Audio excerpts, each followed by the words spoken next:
front of you talking because he's saying our stories are what's important. You have to tell your story. And so when I began to think about unconditional love, I realized unconditional love comes with acknowledging that your story is so important, acknowledging that your story has value, acknowledging that you are worth something. How many of you, and maybe you didn't have to raise your hands, but how many of you have ever felt like you weren't worth anything?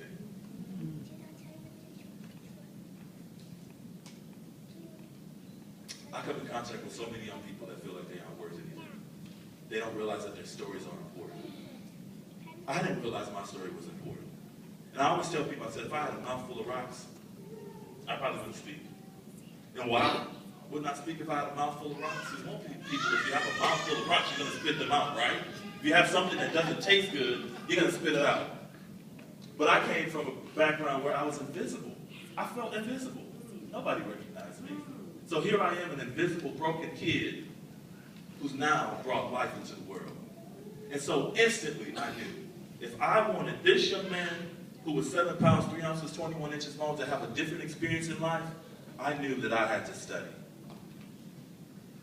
So I talked about the men around me. There weren't a whole lot of men. So who did I begin to study? I started studying Bill Cosby and Michael Landon.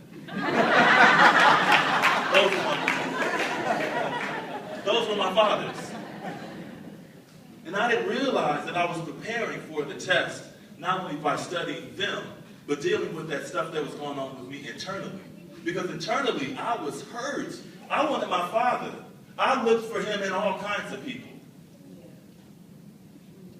I would find him in a teacher, and he wasn't my father.